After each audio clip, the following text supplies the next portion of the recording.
আজকের এপিসোডটি মূলত ছাত্রছাত্রীদের জন্য বিশেষভাবে আপনাদের মধ্যে যদি কেউ ছাত্রছাত্রী হয়ে থাকেন অথবা ছাত্রছাত্রীদের অভিভাবক কিংবা শুভাকাঙ্ক্ষী হয়ে থাকেন তাহলে ভিডিওটি অন্যান্য ছাত্রছাত্রীদের কাছে পৌঁছে দিতে কাইন্ডলি সহযোগিতা করবেন। তো সবাইকে ধন্যবাদ জানাচ্ছি।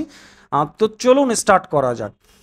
সুপারহিট বা সিরিয়াস স্টোরি অথবা আনপ্রেডিক্টেবল আমরা যদি কোনো মুভির ইতিহাস দেখি তাহলে দেখা যাবে যে সেই মুভিগুলোতে দর্শক এমনকি চোখের পলক না পেলেও আপনার বিরতি না নিয়ে এক টানে মুভিগুলো দেখার চেষ্টা করেন। এই জাতীয় মুভিগুলো দর্শক যখন দেখতে বসেন তখন কিন্তু দর্শক সিনেমাটির একেবারে গভীরে চলে যান, মুভিটির অংশ হয়ে যান, অর্থাৎ বিকল্প কোনো কিছু ভাবার বা চিন্তা করার সুযোগ থাকে না, বরং ভাবতে থাকেন যে পরের দৃশ্যে কি ঘটবে। বাংলাদেশের ইতিহাসের 5 আগস্ট পূর্ববর্তী 23 দিনের সময়টিকে যদি আপনি এরকম একটি মুভির সাথে তুলনা করেন তাহলে সেটি কিন্তু ভুল হবে না। যদিও কি ঘটেছে কম বেশি আমরা সবাই জানি, দেখেছি বা শুনেছি, তারপরেও কিছু বিষয়ের গভীরে দৃষ্টি আকর্ষণের জন্য সংক্ষেপে একটু বলছি। যে সাধারণ ছাত্ররা আজ রাষ্ট্র পরিচালনার দায়িত্বে রয়েছে সেই ছাত্ররা 5 আগস্টের পূর্ববর্তী 23 দিনে কখনো তাদের দূরবর্তী কল্পনাতেও নিশ্চয় আসেনি যে তারা 1 মাসের মাথায় রাষ্ট্রীয় পরিচালনার দায়িত্বে থাকবেন।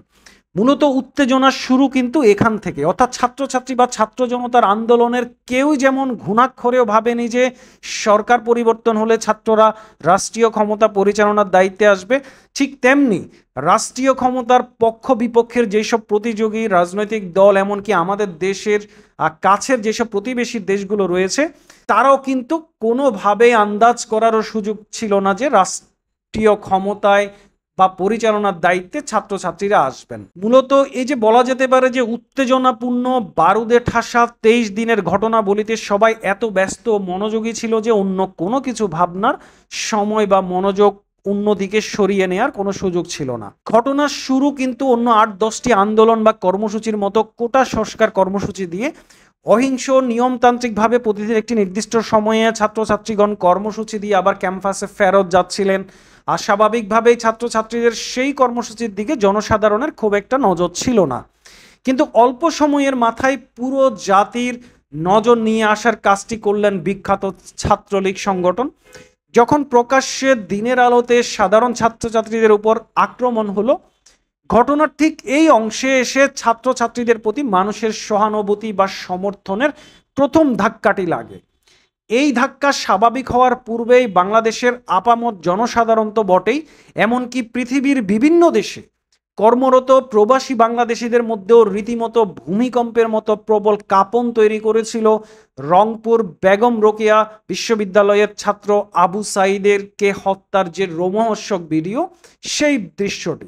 আবু সাঈদকে হত্যার দৃশ্য বাংলাদেশ সহ আশেপাশের দেশি বিদেশি অসংখ্য মানুষকে কাঁদিয়েছে।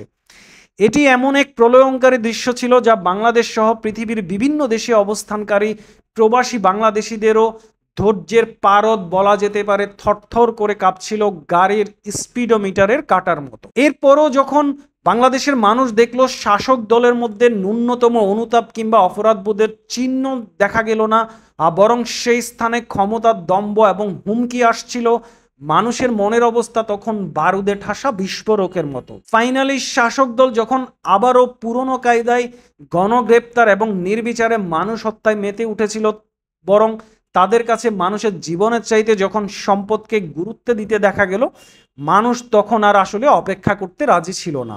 কি বাংলাদেশি কি প্রবাসী, বাচ্চা ছেলে থেকে শুরু করে বয়োবৃদ্ধ, চোখে মুখে স্বাধীনতার ক্ষুধা নিয়ে মানুষ ঝাঁপিয়ে পড়েছিলেন প্রায় সবাই। ঐতিহাসিক 5 আগস্ট অসংখ্য তাজা পানের বিনিময়ে যখন দেশ স্বাধীন হলো, এবার সবাই কিন্তু ধীরে ধীরে স্বাভাবিক চিন্তা করতে শুরু করলেন। রাষ্ট্র ক্ষমতার কাছাকাছি থাকা মানুষজন সহ রাজনৈতিক প্রায় সকল পক্ষই ধরে নিয়েছিলেন যে যেহেতু আন্দোলনের নেতৃত্বে থাকা বৈষম্য বিরোধী ছাত্র আন্দোলনের মূল লক্ষ্যই ছিল সরকার পতন, অতএব সরকার যেহেতু পতন হলো তাই তারা এখন আর পড়ার টেবিলে ফিরে যাবেন বা ক্যাম্পাসে ফিরে যাবেন। বাংলাদেশের রাজনীতির ইতিহাসে এটি ছিল সবচেয়ে বড় টার্নিং পয়েন্ট যে কোনো পক্ষ, এমনকি টিভি টক শো এর জানো বিশ্লেষণকারীও ঘুণাক্ষরে ভাবতে পারেনি যে বৈষম্য বিরোধী ছাত্র আন্দোলনের সমন্বয়কগণ রাষ্ট্রীয় ক্ষমতায় বসতে চাইবেন বা রাষ্ট্র পরিচালনায় তারা আসতে চাইবেন। স্বৈর শাসকের কবল থেকে যেদিন বাংলাদেশ স্বাধীনতা পেল, অর্থাৎ ঐতিহাসিক 5ই অগাস্ট, অন্তত প্রথম 2টি বৈঠকে আমরা কিন্তু বৈষম্য বিরোধী ছাত্র আন্দোলনের কোনো সমন্বয়ককে দেখতে পাইনি। বরং সন্ধ্যা নাগাদ তারা যখন ঘোষণা করলেন যে অন্তর্বর্তী সরকারের রূপরেখা এবং সরকারে কারা কারা থাকবেন সেটি তারা ঘোষণা করবেন, এবং এর ব্যতিক্রম হলে বৈষম্য বিরোধী ছাত্র আন্দোলন কিন্তু সেটি মানবে না। দৃশ্যত বাংলাদেশের সকল প্ল্যাটফর্মের প্রশাসনিক, সুশীল সমাজ, বিদেশি দূতাবাস, নিরাপত্তা বাহিনী তো বটেই, এমনকি রাজনীতিবিদদের জন্য এটি ছিল বড় ধরনের একটি ধাক্কা। খুব সম্ভবত অলমোস্ট সবাই কিং কর্তব্য বিমূঢ় হয়ে পড়ছিলেন, বুঝে উঠতে পারছিলেন না যে আসলে কি প্রতিক্রিয়া দেখাবেন। আপনাদের নিশ্চয় মনে আছে যে এই বিষয়ে প্রকাশ্যে কেউ কিন্তু কোনো প্রতিক্রিয়া দেখায়নি। প্রাথমিকভাবে সবাই বিষয়টি হজম করে গেছেন, কারণ অন্তত দানবের কবল থেকে দেশ মুক্ত হয়েছে, এটি ছিল সবার ফার্স্ট প্রায়োরিটি বা প্রথম অগ্রাধিকার।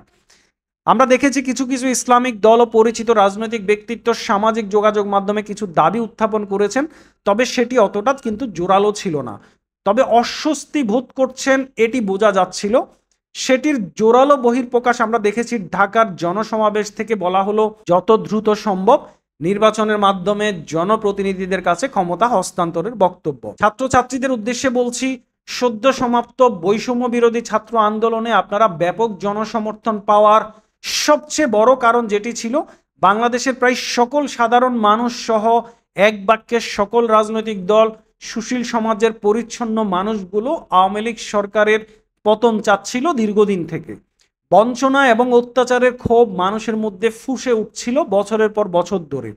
সুযোগ যখন এসেছে, মানুষ প্রবলভাবে আপনাদের পাশে মাঠে নেমেছে, কারণ তারা আওয়ামী লীগ সরকারকে আর বরদাস্ত করার অবস্থায় ছিল না। মানুষ এটি বিচার করার পর্যায়ে ছিল না যে এই আন্দোলনের নেতৃত্ব যারা দিচ্ছে, অর্থাৎ আপনারা কে, কোত্থেকে আসছেন বা আপনাদের চাওয়া কি, এটি কিন্তু মানুষের বাছ বিচার করার সুযোগ ছিল না। বরং আন্দোলনে যারা আপনাদের পাশে মাঠে নেমেছিল সাধারণ ছাত্র জনতা, তাদের মধ্যে হয়তো 99% মানুষও কিন্তু আপনাদের দাবিগুলো কখনো পড়ে দেখেনি বা পড়ে দেখার প্রয়োজনও বোধ করেনি, কারণ মানুষ এটাই চাইছিল যে যে কোনোভাবে শেখ হাসিনা সরকারের পতন, তাদেরকে পরাজিত করা চাইছিল, এটি ছিল মানুষের মুখ্য উদ্দেশ্য, ব্যাস, আর কোনো কিছু না। তো মূল কথায় আসা যাক, ছাত্ররা ক্যাম্পাসের বাইরে জাতীয় বা ক্ষমতার রাজনীতিতে আসবেন এটি কারো কল্পনায় বা প্রত্যাশায় ছিল না, কিন্তু যেহেতু এলেন, এখন আর বেশি দিন কিন্তু আপনাদেরকে সাধারণ ছাত্রছাত্রী হিসাবে গণ্য করা হবে না। দৃশ্যত আপনারা এখন রাজনৈতিক প্রতিপক্ষ হয়ে গেছেন। সদ্য সমাপ্ত ব্যাপক জনসমর্থিত আন্দোলনের কারণে কিছুটা সময় পেলেও বাংলাদেশের সকল রাজনৈতিক দল যেমন আপনাদেরকে রাজনৈতিকভাবে মোকাবেলার চিন্তা শুরু করবেন, তেমনি সবচেয়ে গুরুতর প্রতিবন্ধকতা তৈরির আশঙ্কা রয়েছে কিন্তু পার্শ্ববর্তী অন্তত 2-1টি দেশ থেকে, যারা উপরিভাগে যতই ইতিবাচক বন্ধুভাবাপন্ন আচরণ দেখানোর চেষ্টা করুক, বাস্তবে তারা যেমন তাদের দীর্ঘদিনের যে পরীক্ষিত বন্ধু, সেই পরীক্ষিত বন্ধুকে সহায়তা করার অব্যাহত চেষ্টারা করবেন।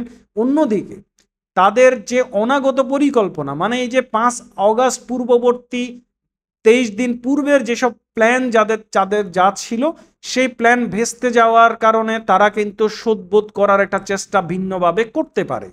সো যদিও আপনাদেরকে এই মুহূর্তে পরামর্শ দেওয়ার মানুষের অবশ্যই অভাব হবে না, আপনারা যথেষ্ট স্মার্ট, অত্যন্ত বুদ্ধিমতী বা বুদ্ধিমান। সো তারপরেও কয়েকটি বিষয়ে একটু দৃষ্টি আকর্ষণ করতে চাই।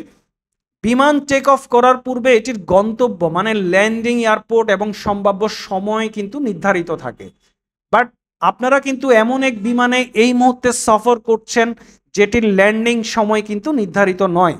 তবে এই বিমানের ল্যান্ডিং নিরাপদ করতে এবং গন্তব্যে পৌঁছানোর সময় সম্ভাব্য কমিয়ে আনতে বিমানের সফরকারী যেই সব যাত্রীদেরকে আপনারা নিয়ে যাচ্ছেন বা যেসব যাত্রী এই মুহূর্তে বিমানে আছেন, তাদের মধ্যে সেই সব যাত্রীদেরকে ইমিডিয়েট বন্দি করা খুব জরুরি, যারা যে কোনো সময় কিন্তু গোলযোগ তৈরি করতে পারেন এবং আপনারা আসার পূর্বেও যারা গোলযোগের মাথা ছিলেন। তো বিমানে সফর করা সাধারণ যাত্রী, ফ্লাইট কন্ট্রোল সহ পুরো বিমানের নিরাপত্তার জন্য গোলযোগপূর্ণ সেই সব যাত্রীদেরকে ইমিডিয়েট বন্দি করা খুবই জরুরি। আর নাম্বার 2, ট্রাফিকের দায়িত্ব হস্তান্তর করে যত দ্রুত সম্ভব সাধারণ ছাত্রছাত্রীদেরকে মাঠ থেকে সরিয়ে নিয়ে আসা উচিত। 3 নাম্বার হলো, আপনারা যদি সত্যি রাজনীতিতে আসতে চান তাহলে সবচেয়ে যেটি বেশি জরুরি সেটি হলো সাংগঠনিক শক্তি বাড়ানোর কোনো বিকল্প নেই। আর 4 এবং শেষ, 5 থেকে 7 তারিখ পর্যন্ত ধর্মীয় উপাসনালয়ে হামলার খবর থাকলেও বর্তমানে সেরকম কিছু কিন্তু শোনা যাচ্ছে না। তারপরেও রাস্তায় কিছু লোকজন কিন্তু বারবার দাঁড়াচ্ছে এবং সেটিকে সম্প্রসারিত করছে। বিষয়টিকে বোঝার চেষ্টা করুন, ভিন্ন কোনো প্ল্যাটফর্ম তৈরির চেষ্টা হচ্ছে কিনা। সবকিছু চাইলেও বলা সম্ভব নয়। তো ছাত্রছাত্রী যারা আছেন সবাইকে বলবো যে ভালো থাকবেন, সতর্ক থাকেন এবং সজাগ থাকুন। সো যে যেখানে আছেন সবাই ভালো থাকবেন। আপনাদের প্রত্যেকের ব্যক্তিগত নিরাপত্তা প্রত্যাশা করি। আসসালামু আলাইকুম।